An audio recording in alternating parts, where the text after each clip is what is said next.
Hello, students. Yes, so I hope you're all keeping well. Obviously, we just found out that we're all on lockdown, so I just wanted to speak to you really just about studying from home or studying under lockdown. So I've just written some tips really for ways to get the most out of your days while you're studying, and ways to kind of structure your days. Now, so this is the stuff I've written down. So you might want to take a screen grab of that. And if you can read my writing, then these are your notes essentially. But I've just written them in no particular order, but this is perhaps what you need to do. So the first thing is timetabling your days. Make sure that you've timetabled a structure for your day, doing different tasks. I usually do, or perhaps one of the things you might want to do is 1 hour slots for particular tasks with breaks. Make sure, of course, you're getting up from your desk every 10 minutes and work standing up occasionally. But timetabling your day is really, really useful because what it means is that you're breaking down the day into slots. That once you've got past, once you've done an hour on something, you might want to stand up, sort of have a little wander around, have a think about what you've done that hour, and then move forward.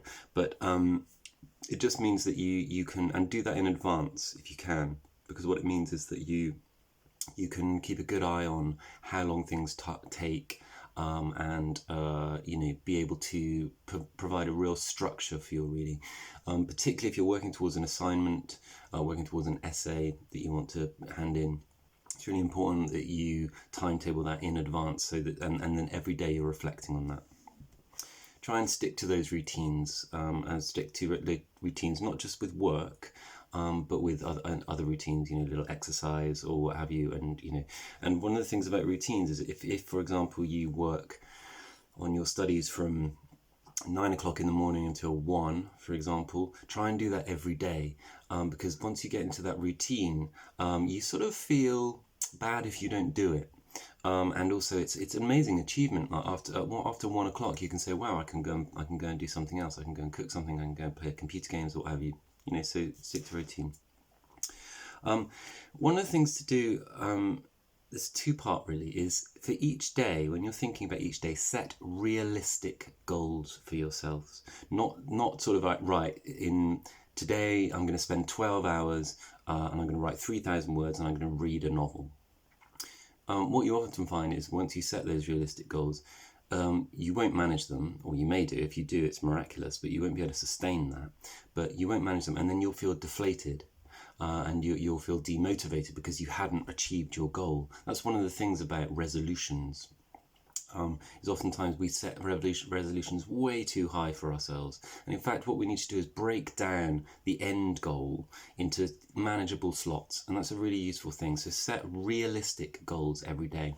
And as part of that, one thing that I often find useful is auditing your progress. So once you've set some goals for a day, and after the day ends, note down what you've achieved that day, how many words you've written, how many articles you read, what sort of how much of the novel or critical stuff that you've managed to apply, and then feed that into your next day. So if you think that, okay, I wasn't really able to achieve as much as I wanted to, then that's probably because the goal was unrealistic. So if you're auditing every day what you're doing and noting down what you're doing, then you can map out what is reasonable for you, and what is reasonable for you to expect for you to be able to do. A couple of other things really. Try and have fun with your learning and reading and writing. It sounds, some people that resonates with some people that might not. But you need to remember, really keep reminding yourself, and daily try and remind yourself why you're doing what you're doing. Why you are studying. Why are you studying? Why is it important that you want to study? It could be because you want to acquire knowledge, get better at reading text, get better critical voice. It could be because you're working towards vocation, or some sort of career. Keep reminding yourself of that, of why you're studying. And also, as I say, sort of try and have fun with it. Try and sort of think, this is a fun thing, and it's a gift really to be able to do what we do, to read texts in the ways that we do. And the other thing is share your learning. Share your learning and insights with others, with family members. Communicate with other students via WhatsApp. The lecturers are with you via email. We'll obviously be taking classes with you. We've got discussion boards. We can run Skype or Zoom meetings with you. So share your insights and keep your curiosity going. And keep reminding yourself of what you're doing. Two other tips really I would suggest that people do is minimize your consumption of news. You don't need to know everything every day. Or every hour. You know, if you're gonna look at Twitter or look at the news, look at the Guardian, the BBC, etc. You know, check it in the morning and then check back. You know, in the afternoon. These things are happening so quickly, and there are so many opinions out there that it actually creates a sort of cognitive storm, and I think that's very distracting when you're trying to focus on projects. The other thing is try and relax. Speak to loved ones. Do as much as you can to interact virtually with people, and last thing is, of course, stay safe. Don't go out if you don't need to. Keep hygienic. Wash your hands. And let us know, your lecturers know, if you need any support to discuss ideas, or if you've got some things. But I think some of those tips, as I say, are quite useful. Then I'm not an expert in these things by any means, but perhaps you can institute some of these.